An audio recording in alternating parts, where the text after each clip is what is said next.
I think it's time for beginning our webinar. Thank you everyone for joining our session. Today's session is called Tips for Young Actuaries and is being presented by Tan Siew Chia. Tan Siew Chia is the past president of the Institute and Faculty of Actuaries UK.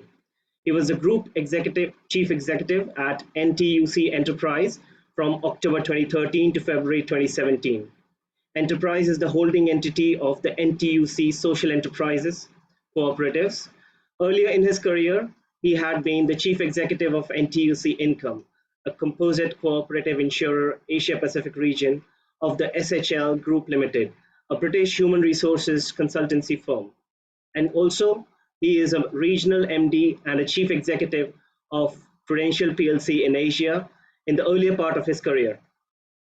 He is a past president of the Life Assurance Association of Singapore, as well as the Actuarial Society of Malaysia. Earlier, he was also conferred an honorary degree of Doctor of Letters by Heriot-Watt University in recognition for being a pioneering actuary in Malaysia and the work he does with the IFOA in encouraging the next generation of actuaries. Tan is giving this presentation in his personal capacity. The views expressed in his presentation are those of the presenter and are not necessarily the views of his employer or the network of consulting actuaries.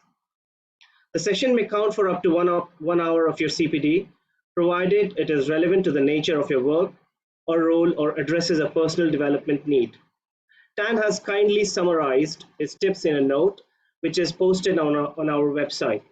The link of this note was in the event reminder email that we sent you yesterday afternoon.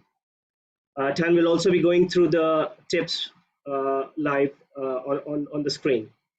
You can register your questions during the session on the Zoom chat, or you can email us at contact@noca.uk.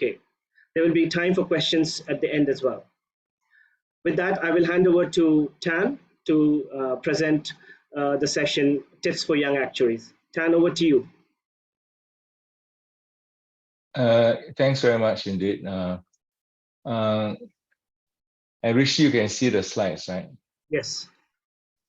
I'm pleased to be here to speak to the actuaries in a network consulting group. And I'm asked to speak about the 61 tips, but I want to say a few words in terms of context, why I started it, how I started it, and some of the caveats I want to make.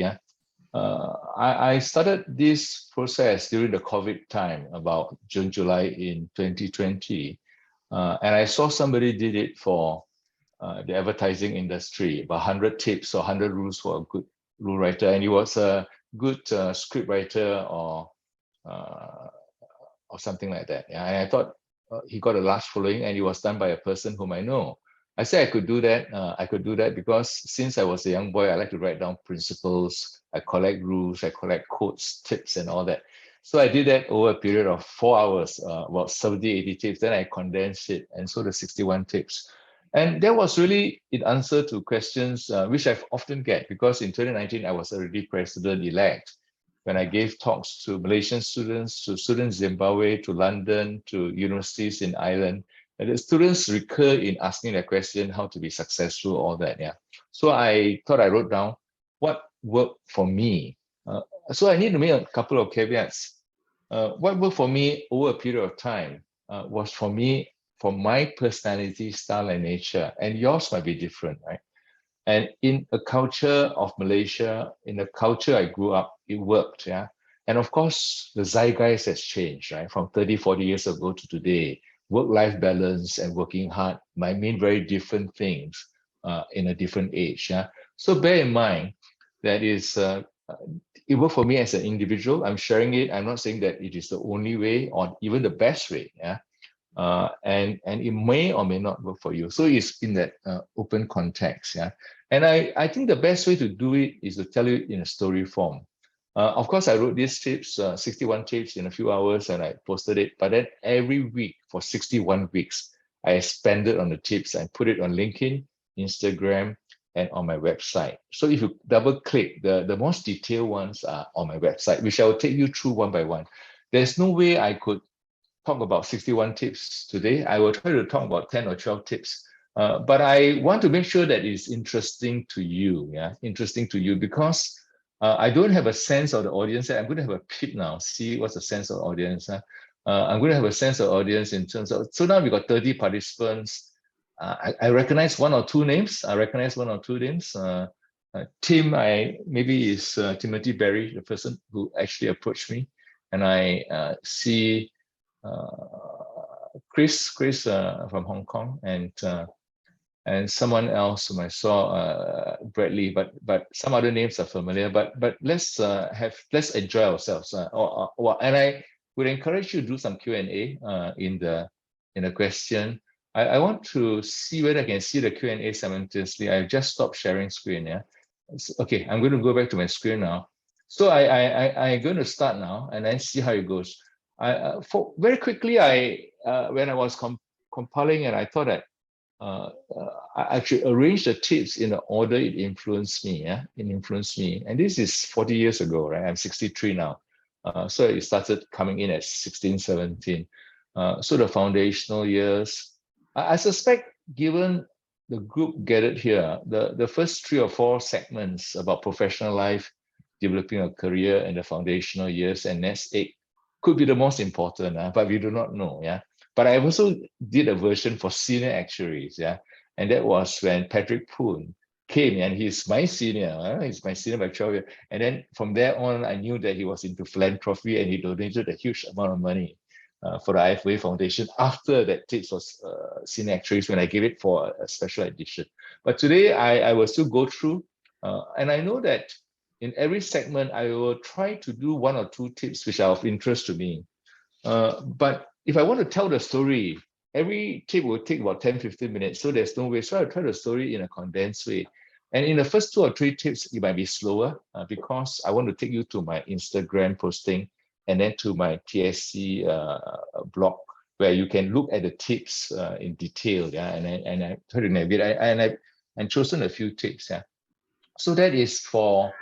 So I'm going to the first section. Y'all can see quite clearly, right, Rishi, in terms of the, yeah. Rishi, you can talk, right? Rishi, you can see the screen, right? Yeah, you can, right? Yeah. Okay, so the first tip is congratulations on being an actuary, and it's the beginning of lifelong learning, because I think the key point I wanted to make was that your qualification on becoming an actuary is not, it's the end of examinations, but it's not the end of learning. The most important thing in our life, I think, whether it's internet or not, is curiosity and enjoyment of different domains and different intellectual engagement. And if you're naturally curious, it is a gift. So with that, I'm going to take you to the web now, to the Instagram posting, just very quickly to show you why I want to show the Instagram posting. Then I go to my website. Yeah. So can you see my Instagram posting, Rishi? Not yet. I can only see your slide. Okay, you should now. Now about now? No. No, then I got to share, stop and share again. I'll do that. I thought I can do a general share. Okay, if I do share, okay, now can you see it? Just saying. Yeah, I can see it now, Instagram. Okay, because it's a general share, so you'll see what I'm seeing. So you see the Instagram, it went very early on, because all the tips, because I do 3 tips a week, yeah? So I do 3 postings a week. So all the tips are in the middle column, yeah, because the other 2 tips are things which happen in the week. So I got to keep a fairly strong discipline to ensure the Instagram, the posting is always in the middle column, yeah. So you can see they're on a similar format. So the first posting I did was your first principle of success. No, the first tip was congratulations on becoming an actuary. It's the beginning of lifelong learning. Then the second tip of the first principle of success is constancy of purpose, and the second principle of success is drive, focus, and determination. So the first tip is not really a tip, but to say that congratulations but it's the beginning of lifelong learning. I truly believe that. Yeah, you really got to embrace lifelong learning, especially today, given how quickly knowledge doubles and insights are required on how much familiarity you have. Then I go into my first two principles, which I call the meta principles. This is some may want to debate with me. And my views could have changed, right? And then maybe in discussion, you could say, how have your views changed? For the first 30 years of my life, I was very influenced by a quotation by Benjamin Disraeli, one of the prime ministers of UK in the 19th century or 18th century. Yeah? And it was a quotation in a board in Taylor's College in Kuala Lumpur. And he says the secret of success is constancy of purpose. Yeah. So if you know your purpose and you're constant about it, you maximize your chances of success. But if you have the second principle, that's why I call the two meta principles, where you pursue your principle or your definite chief purpose with drive, focus, and determination, then I believe for a long time, and I still do, the world is yours to claim. Yeah. So you must have constancy of purpose, and secondly, you must have the drive, focus, and determination. If you have both, you should be able to get to what you want. Yeah. So I'm not going to use Instagram now. I'm going to go to my blog, tanswishare.com, which is, you can see my screen. I'm going to the next tab. Yeah. And so, yeah, you can see it now. And I'm going to, because this one is not arranged, it's not so orderly. So I think it is 1st of June, right? So I'm going to go first. The first posting on 9th of September, 2020. So this is in May 2021. You can see that I was busy because COVID did not allow me to travel. So I did my time working on this and having meetings. Yeah. So I'm going to 9 September now, where I 61. This is where I launch it. Can you see it now? This tape, 61 tips. Right? This is the first tape. Yeah. Yes. If I open it, you see what I wrote. Why I think how it started. And under each tip, you can open up the foundational years, building a career, and building an essay. Yeah. But I won't. Okay. This is the first posting. I'm going to a second posting now, which is a week later. The first principle of success is constancy of purpose. Yeah.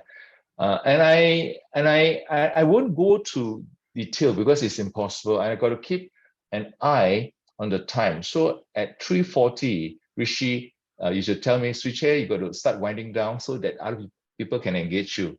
But if you think I'm wasting your time, I want you to tell me that, hey, can you talk about something else? I look at the Q&A now. See what. Nice to see you. Okay, Chris, thanks for that. I just want to see if I look at the question.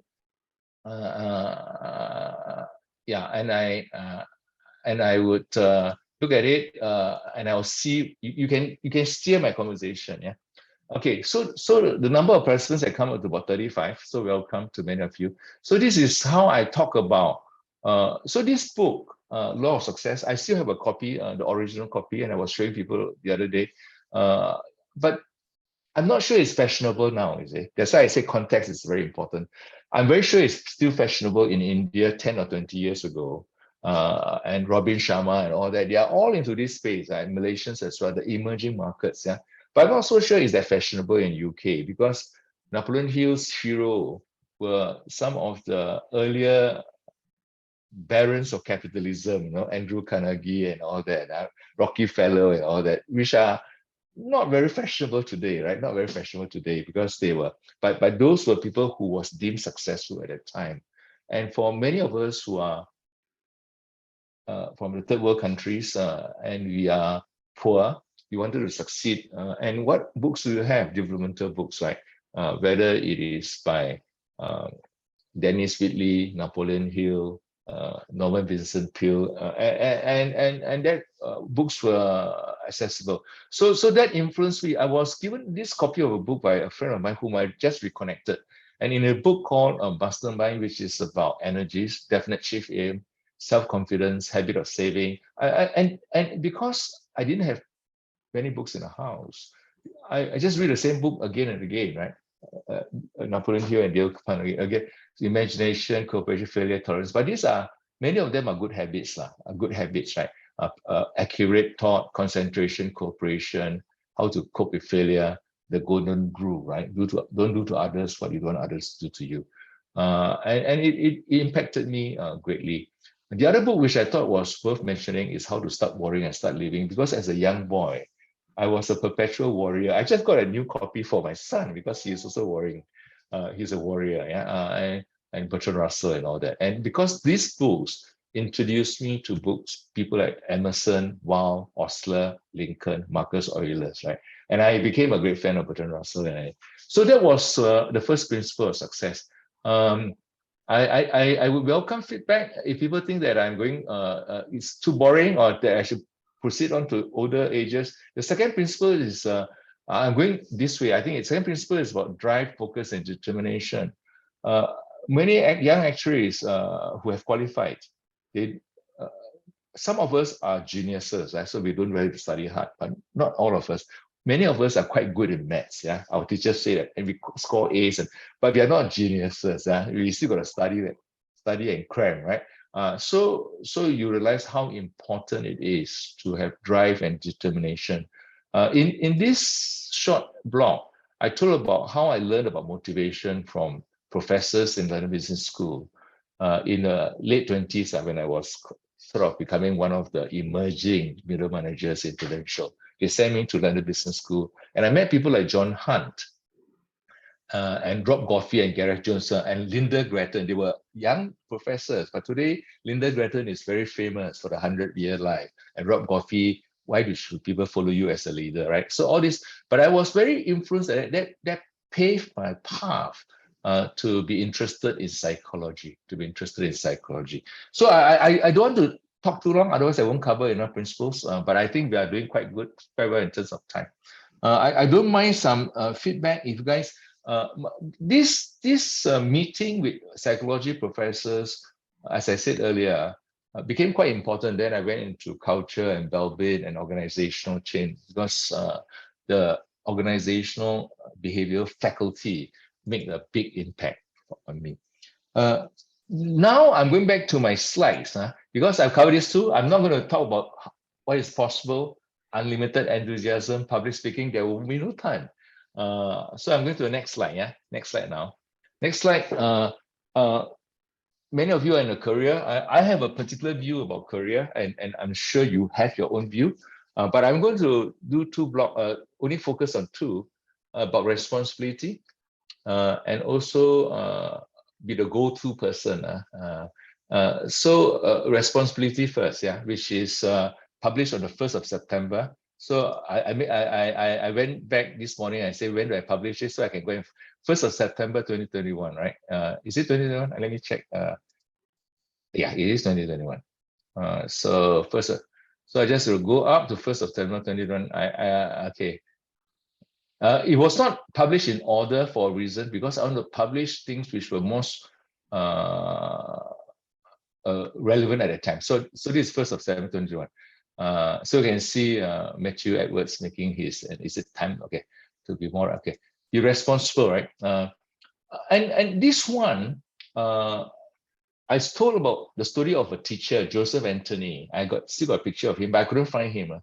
He's my standard 5 teacher, no, standard 6, primary 6 teacher. And I was quite a naughty boy at 12 years old. So one day he take me aside and wrote on a piece of paper and say, be responsible. And he gave me that piece of paper. And I didn't make much of it because I was a bit naughty and I took a long time to finish my cross country.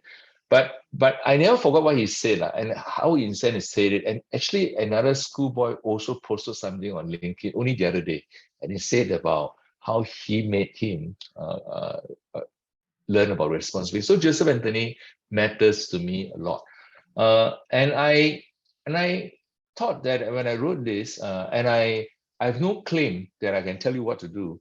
But if you ask me, I'd say that this is quite important at the age of 61, and now I'm 63, 2 years ago.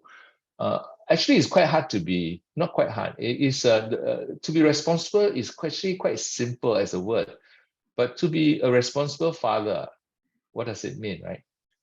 To be a responsible husband or responsible wife, what does it mean?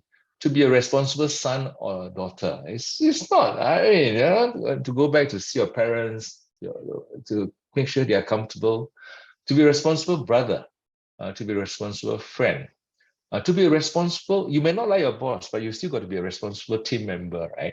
And what is your team values? Yeah, and it's even more difficult to be a responsible leader, right? Leader. And then what is being a responsible professional, right? You can say I'm here to just make a living. Of course, that is true. But a responsible professional means that you've got to do things which is consistent with our code, bring credit to our profession, and not give the wrong advice. And if you want to ask me, I've done a lot of things which I perhaps should do differently in terms of pricing, in terms of product design and all that, right? But because context change. And what does it mean to be a responsible citizen, right? And because I'm sort of going to retirement, or I have retired, I ask myself, what is it to be a responsible human being, right? Is it just achieving what you have, which is, I'm not going to say it's unimportant.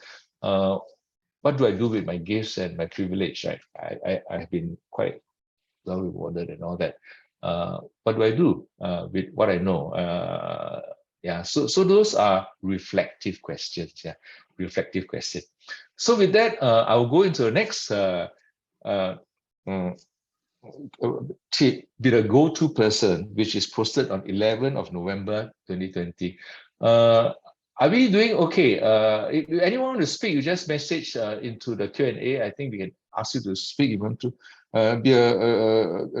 Which is in November 2021, 11 November 2020.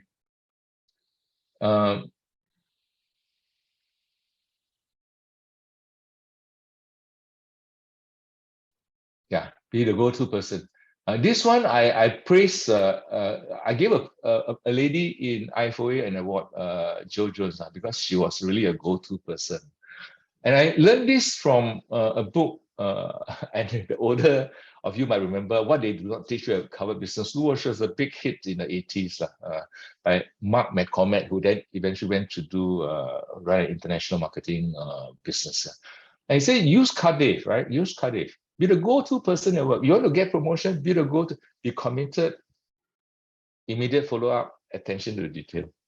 Immediate follow-up. You know, how wonderful if your banker has immediate follow-up, right? You know, but you know that some bankers do, some don't.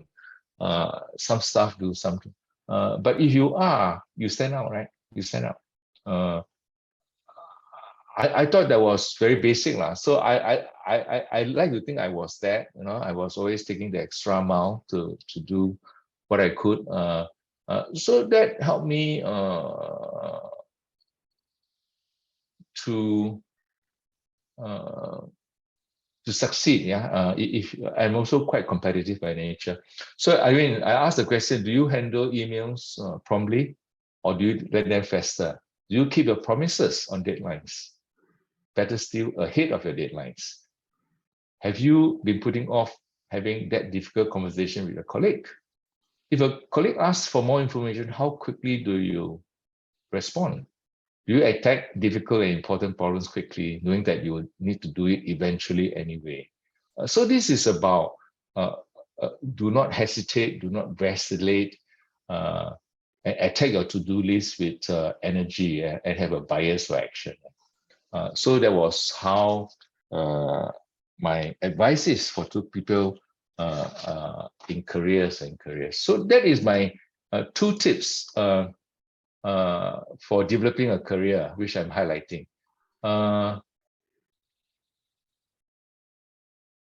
For those who want to send any question, do send questions now, because now I'm in flow. I'm not ruffled, yeah, because I'm not ruffled. So I'm going to the next slide, which is building an asset. This one all actuaries should know lah. But all actuaries should know. But the last one, 21, your job is your greatest asset. That one, I think that one is not taught in financial planning. But I wanted to tell you tip number 16, because it concerns my father and my grandfather. And then the 18 is about timing the market. I got to choose my words carefully, because Rishi said that this is recorded and posted. I'm not giving any financial advice, okay? Okay, but anyway, let's go to 18 November 2020, yeah, November 2020. No, 18 November 2020, 18, this one just adjacent to it. And this, I remember, these are pictures of my father and my grandfather who migrated to Malaysia in the same year in 1923, 24. That is about nearly 100 years ago when my father is about 3 or 4 years old. They have both passed away. And they were, you all won't be surprised. My father was very good with his abacus. So he can do compound interest on his abacus almost as fast as a calculator. Okay. And so this is my grandfather. And he told me the difference between a simple interest and compound interest when I was a small boy. And he told me the importance of dividend income and coupons and don't using, I mean, it was already in passive income. I was in 1970s. I don't even have a capital. And he opened a post office bank account for me. And in post office bank account, you will know in Malaysia, even Singapore, Malaysia, I suspect India or UK have it, just like equivalent building society. So all that. So I was influenced by them. And so you won't be too surprised when I became an actuary, right? Then of course, when you go to Napoleon Hill and you look at Li Ka-shing, they are really good compounders. Li Ka-shing. And I think at that time I look out 3 books. Robert Kiyosaki, Rich Dad Poor Dad, about buy assets and not buy liabilities. But you don't understand what buy liabilities is. He says that if you are getting credit cards, that's a liability. That is his mindset. If you are getting a car, getting nice clothes, they are liabilities because you don't need that, because they don't generate income. You only buy things that generate income. It's a very Hawaiian Chinese background. Yeah, that. Then I thought the book by Michael Luboff, The Millionaire in You and the Billionaire Next Door, I can't remember which, and they really taught me how to save systematically. I'm not a great investor, but I think I do save regularly as in terms of pound averaging or value averaging. In the earliest mutual funds in the UK, Framlington and M&G, so that had helped me in good state. So with that, the next one is in timing the market, which is highly relevant now, and that is in February 2021, right? So I go to February. I think I'm okay. February 2021.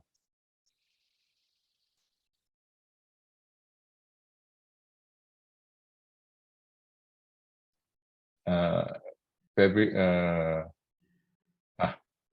Do not time the market.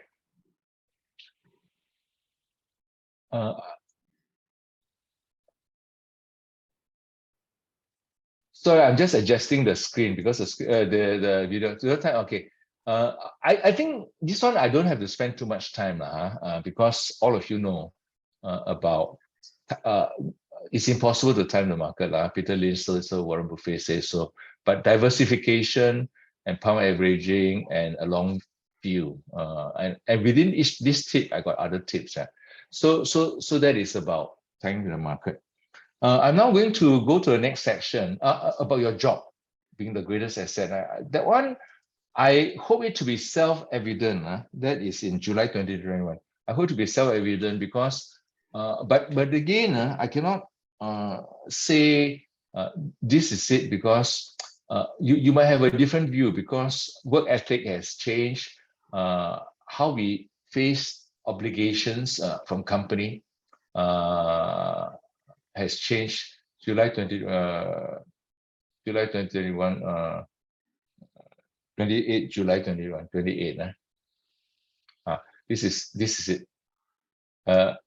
Your job is your greatest asset. When I was working with Prudential, SHL, and NTUC, it was my greatest asset because pay for actuaries are quite high, and even today. So if you try to start your own business, it's quite hard to replicate that income. But of course, if you're a footballer and a rock star, it's one thing, right? But if you are an honorary wage earner or you try to start a business, see whether you can have profits of 20,000 a month. It's not easy, or even 10,000 a month. Be a consultant and see how difficult it is to build up business development pipeline, right? So don't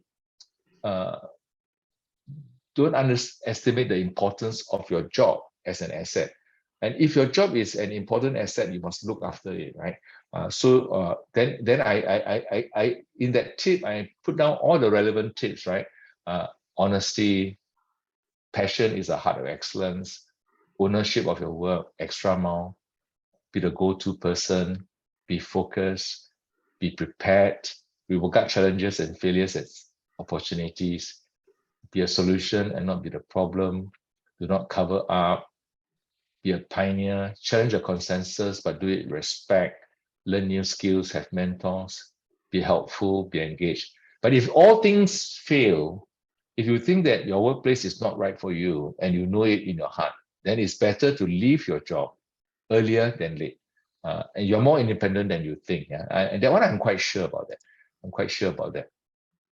Uh, uh, so, that is that. Economy, your job is your greatest asset. So treasure it. Then I'm going to take professional and community. So you can see now you're more into a community of professionals, right?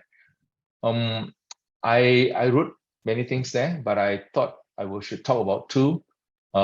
Maybe just one, maybe I just one, and then those which I missed, you can ask me a question, right? Because now it's already 3:30, which is 8:30 your time. So I should do one per slide now. Be authentic. Be authentic is 2nd of December 2020. 2nd of December 2020.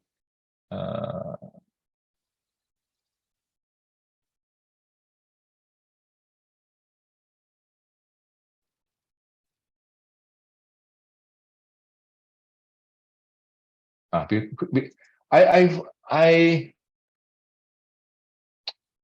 think that many of us and leaders in particular, we find it very hard to say sorry when we make a mistake, or when you hurt somebody, or ask for help when we need it, or say I do not know when you actually do not know. I cannot pretend that I'm good at it, but I like to say that I hope I have tried hard to be it, hard to it. And I found that every time I go into a difficult space emotionally, it was helpful. It was helpful. It was helpful in my the solution of the problem. That's what I would say on this one. I wouldn't go into investigating a subject because I'll run short of time. Some of these are interesting quotes here.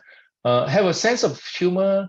I quoted a number of people on the importance of not taking things too seriously. Things are not as solid as you think.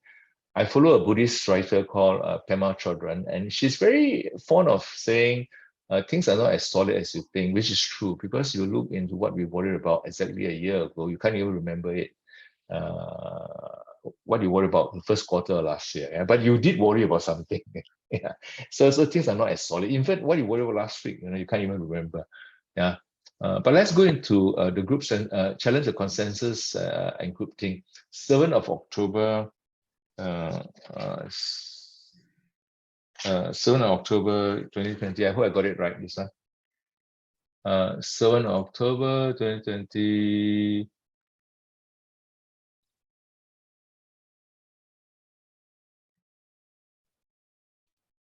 Got it right, yeah? This is it.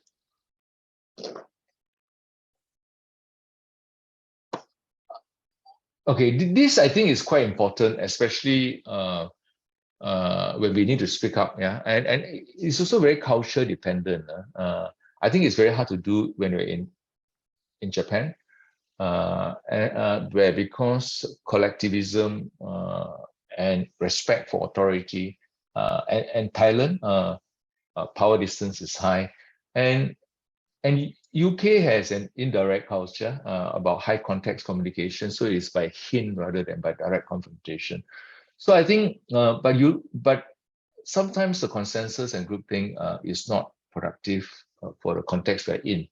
The only mitigating, not only mitigating, I think a necessary compensation is to be able to listen to the room and to challenge it with respect and humility in the context of their culture. A Dutch culture would be obviously different. they'll be more direct because that's how they are.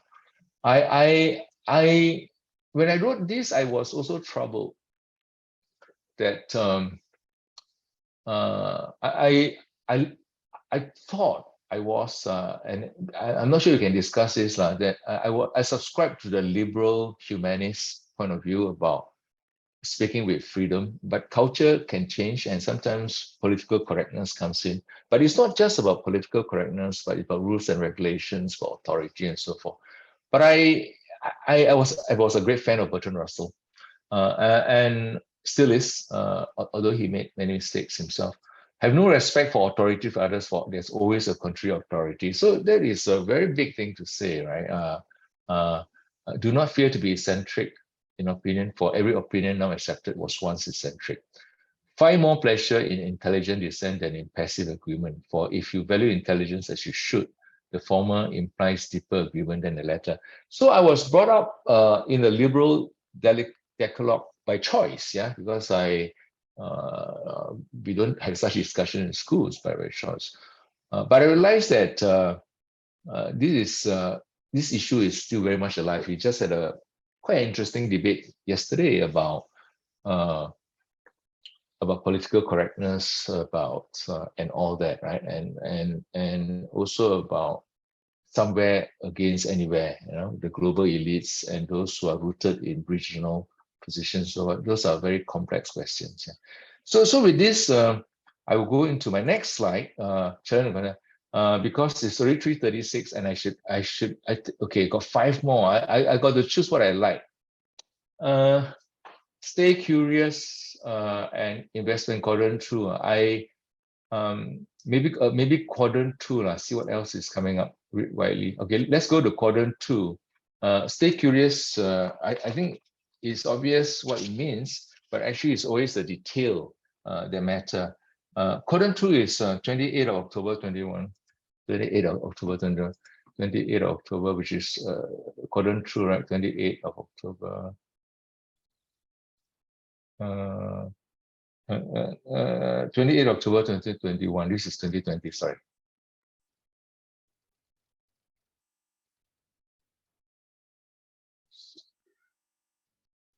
of October.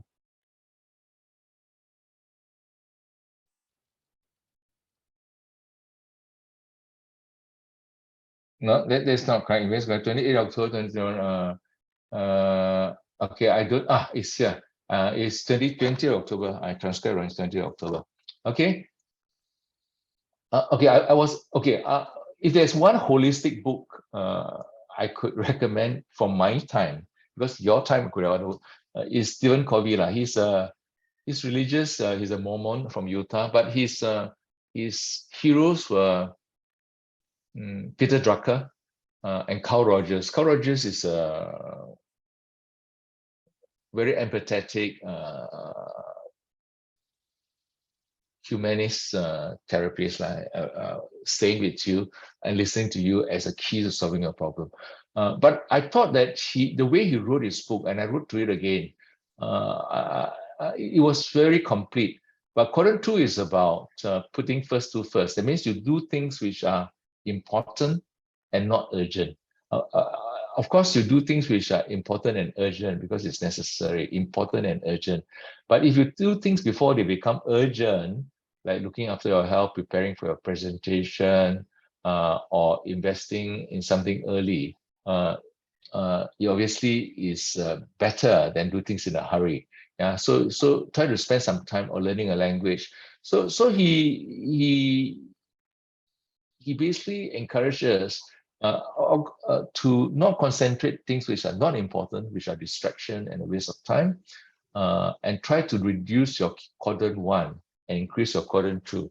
That means do your important things first before it becomes urgent, and don't leave things to the last minute, which I thought was an important tip.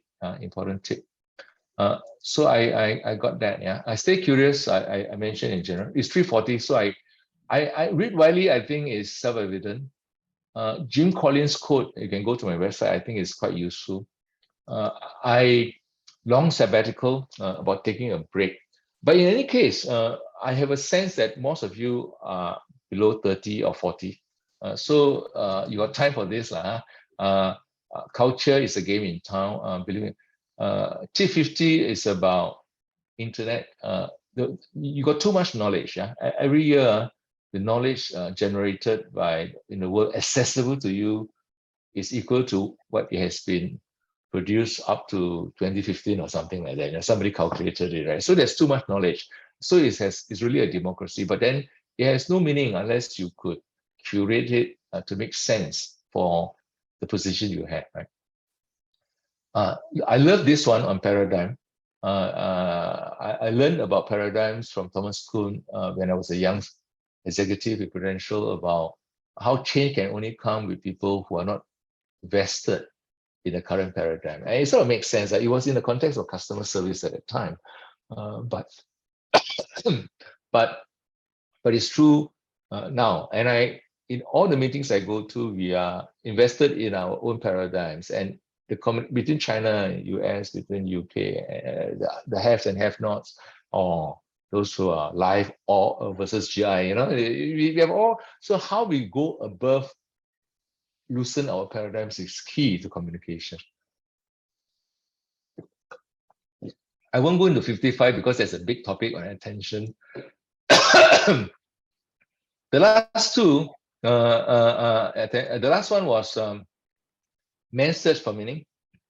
It's also a sophisticated piece about the freedom we have as human beings to choose meaning and purpose in our life. Yeah, because we have access to independence, will, and response. Yeah, and it was based on the life of Viktor Frankl, who was a Jewish prisoner during the Holocaust, and he was able to detach himself and observe himself, self-observation. So when he was in pain, you could see that the body was in pain, but it was not I. Yeah? So it was a very powerful psychological technique called logotherapy, and you can go into the website. And some of the books are quite inspiring for those who are inclined that way.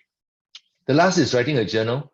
A journal increases our self-reflection, and I wrote journal on and off throughout my life, but I started on the 14th of February 2019 when I got elected, and I have been at it since. And the other day I thought maybe I should be giving up because it takes a bit of time, yeah, and a discipline. But I'm glad I'm still persevering. So that is that. I stopped share now because Rishi, I come to 340. I could go on, you know. You can see that, you know, I've been skimping in the last 20, but it'd be interesting to hear from the audience, because actually we can ask them if those want to speak. We can go to their name and then right click and let them speak if they want to speak. Whatever. Okay, we ask all, because it's only 38. We can free it for everybody if you can. Can you do that? Yes, we can. So yeah, I would just like to say first, thank you, Tan, for going through your 61 tips. They are like a ocean of wisdom, and I think your blog is fantastic, and yeah, your Instagram posts are superb. So I think I'm going to give a follow to that as well. So yeah, thank you for that. And yeah, I think people who want to ask questions live can raise their hand, and we can allow them to talk. You can also post questions on chat. I can already see there's a question by Bradley. He says that good to learn more about your background and influences, Suche. Thank you. You mentioned your interest in psychology and culture. How would you describe your own personality? High openness, etc. Openness, not, I think it will be 70-80, 70-80. I think my drive is high. My need for control is high. And autonomy, yeah. Motivation could be recognition and power, and wealth. Yeah.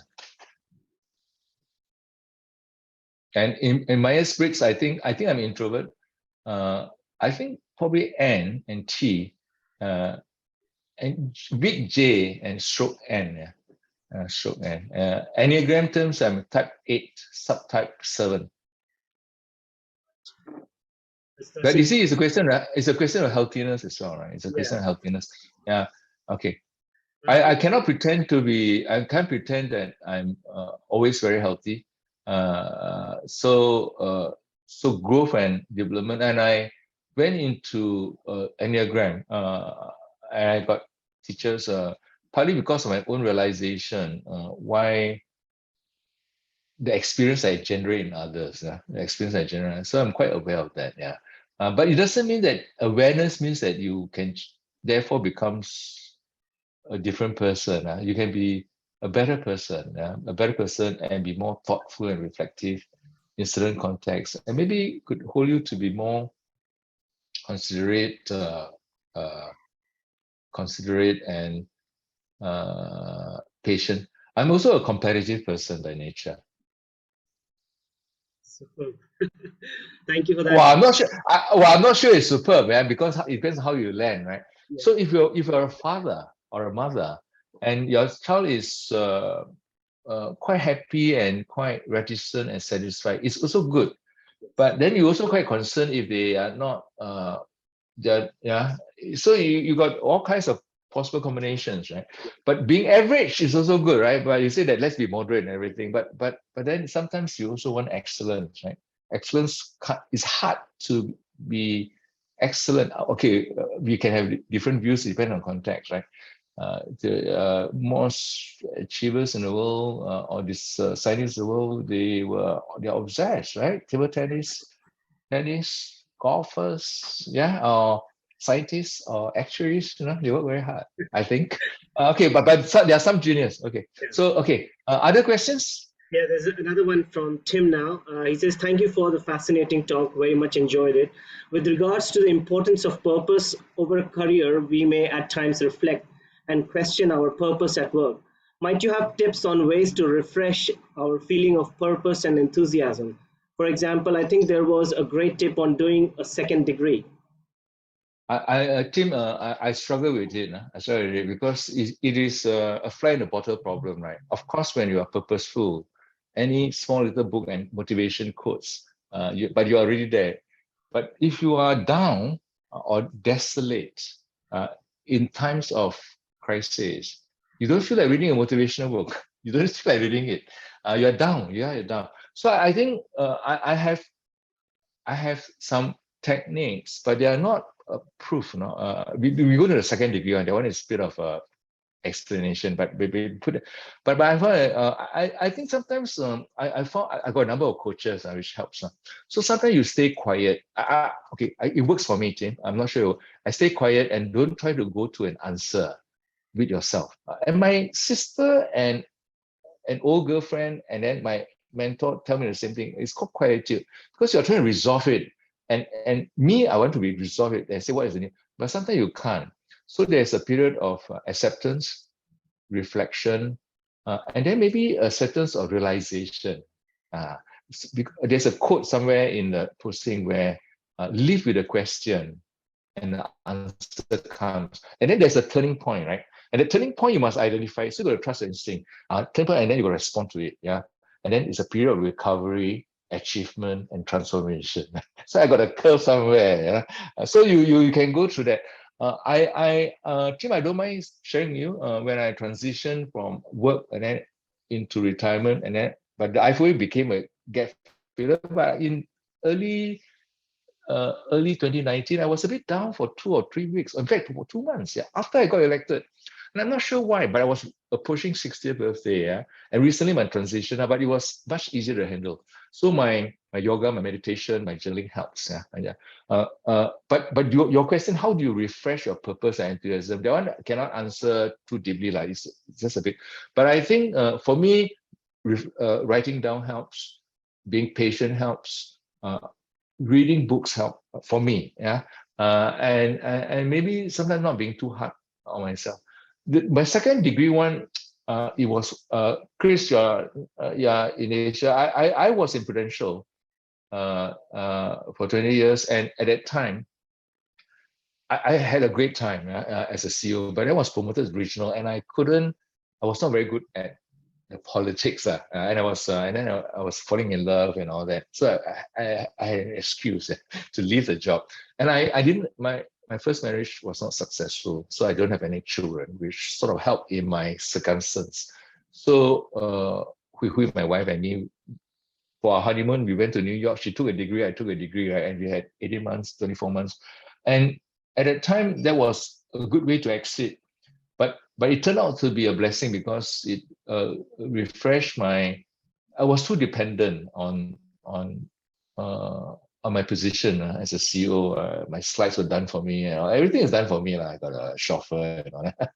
So it was done. But when I go there as a student, I got a queue and library card and all that. Right? So and then your computer doesn't work. You got to worry about it yourself. So it was a very good discipline for me, and I never let that go after that. So I did my own stuff as much as possible, blogs and such. So that was good, and I learned a new field, which was psychology. But I would encourage you to do a sabbatical, but whether it's 1.5, 2 years is a function of your circumstance. But even short ones, right, could be 12 weeks, 2 months, in between jobs in particular. I thought it was very helpful for me. While people are still thinking for questions, I have a question, Tan, for you. You showed those four quadrants from Stephen Covey. The third quadrant was on distraction, and I think your second tip was on focus. So, how can one maintain focus on one's career and one's objectives when they have constant distractions, maybe at work, from social media? Oh, I think okay, that is a multifaceted one. Yeah. Firstly, if you have clarity of goal, so what I'm telling you is about mental framing, right? Framing, because there's the first one, mental framing. Then the other one is actions. So mental framing is that does it help in your goal? You see, is does activity help your goal? So your goal. So yeah, and then about time management, right? Time management and attention management. I suffer from it even today. So there's a great author, Jonathan Franzen. He will rip his card off his computer, so he's wireless. He's without wireless, so he's without wireless. So he can concentrate on writing his book. You see, so or you take a so that's why people go to libraries or you. So okay, so mental framing. How important is your goal? And if you're a manager, you will have distraction because one of your job is to allow your subordinate to come to you. So you design windows for it. Design windows for it. Yeah. And then if you want to study for exams, you got to maybe take time off to go to the library and make have an understanding with your wife or your boss even, right? On one off time or on time. And I learned something the other day about to-do list. I have to-do list, but actually I find it quite correctly. This one, I think to-do list, instead of just doing a to-do list, you actually block time. Because often the to-do list, and you must be self-aware of your energies.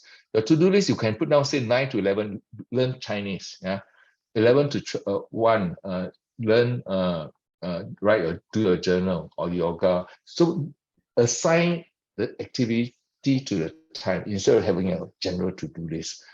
And okay, so there are 2 or 3 things there. And I found very helpful when I'm waiting for Grab. Grab is Uber, waiting for car, or in a hospital, or waiting for my turn in a clinic or hospital or massage, or in airport, right? There are certain things you can do which doesn't require system B thinking. System B thinking requires effort and concentration, but system A. So I'm tired, like just now I was tired, I open my envelopes. Yeah, open envelopes is a physical activity, and you pile up your letters. So do those. Don't do that when you are fresh. You see. So mental energies, framing, remind. But ultimately, it's also discipline. So if you tell me how do I avoid being lazy, it's very hard to. But if you remind yourself what you are there for. So my daughter, right, she's very hard to ask her to study hard, right, for a long. But now she's studying so hard, right, because she's passionate about going to this university. I say you're studying too hard. That's not the way you study. Yeah. Yeah, because 2 years ago, I was trying to tell her to focus, right? But so I think we got to be gentle with ourselves. But if you are smart, you can study yourself, lah. Why are you putting this on off, right? I find that sometimes the analogy of big stones and small stones. If you want to fill a jar with as much stone, but you do the big stones first, right? Put the big stones in and then put the small stones in later. Then you can put in more stones, right? So you should tackle the big things like so this morning, the first thing I did was preparing for this talk, yeah, because I know that otherwise I cannot wait to 12 o'clock or 2 o'clock. But I knew I could wait because I already got all my materials last weekend. So the big stones first, or the Chinese lesson. The small stones are other stuff which you need to do, like answering my email or making an appointment, ordering the food or making a booking. Those one can be endless, endless. So make them the small stones. Yeah. So there are some techniques. So there are some good guides on time management and all that, but ultimately they're all common sense. Block your time, remind your purpose, do system B, system A. You can write down all this and go along. And don't wait until a big list of things is finalized before you start. You can start. You want to write a book, start writing today. Don't have to wait until the sabbatical I start writing a book. You can start writing today. Yeah. Which is, I think, is quite helpful. That's an excellent advice, Tan. I think there was a suggestion that even you should write your book, where you have so much wisdom on your website that there should be a book on your life and your experiences. There's another question on chat. It is from Bradley. Over recent years, some have said we should be humble, hungry, and smart. How do you feel about humility? Should it differ at various stages of our careers? I'm not sure. Humility is something I have to work on, because I don't think you ask 100 people around me what are my best traits. I don't think humility will come out as one. You could say about driven, impatient, or whatever. So it's something I work on, but I think humility is a great strength. It's a great strength. I don't think it's about different stages of career. I think it's about context. I think it's good to be humble and polite. Humble and polite. But there are times where there's a twist to it. There's a converse to it. In a group, for those who are talkers, they're always monopolize the conversation. But for the introverts are not necessarily humble. So introvert, but there's some overlap. Because some introverts do think very highly of themselves, so they're not humble, just they don't talk. But there is a need for participation. So I think humility, there's an overlap with reticence. Reticence. But I think that, but there is a responsibility to speak up. What I'm trying to say, there's a responsibility. But I think humility, on the whole, is a very attractive trait. It's a very attractive trait. So I feel strongly. But your question was not just about humility. It was on what was that question? Humility. What was your question? Humility and okay, hungry and smart. Okay. You see, this is where okay. If you ask me the first 50 years of my life, I think hunger, being driven, and I always give examples of immigrants from wherever raised, right, and they got to thrive, and Rishi's Sunak's not this Rishi, but Rishi Sunak's parents. Okay, but there's always a downside to it, right? Because so drive. Sometimes someone asked me that what's wrong with being ordinary? Say, where do you have to be? Okay, I of course, it's okay to be not so driven or so hungry and be ordinary and enjoy it. It's okay. Because the converse is that I don't want. It's not about achievement, or it's not about excellence. It's about peace and harmony. I can't disagree that is wrong. This is wrong. I can't disagree. And in fact, Taoist and Buddhist thinking could be that. So that's why I caveat my talk, right? They asked me, how did you get to where you are today? That was a question, right? I didn't say that this is the only way to live. I would never say that. This was the way I chose to live. And I have pluses and minuses. I would say that. Okay, your other point was about smart. Okay, but you see, I think if you want to, I think can we agree that it's better to be smart rather than not smart? Or is that controversial, right? But I think it's also important to respect people who are not as quick as you in your intelligence, because there are many intelligence, musical intelligence or dexterity, finger intelligence. So we could be very smart in cognitive analysis, but you go to the jungle, you do not know how to survive.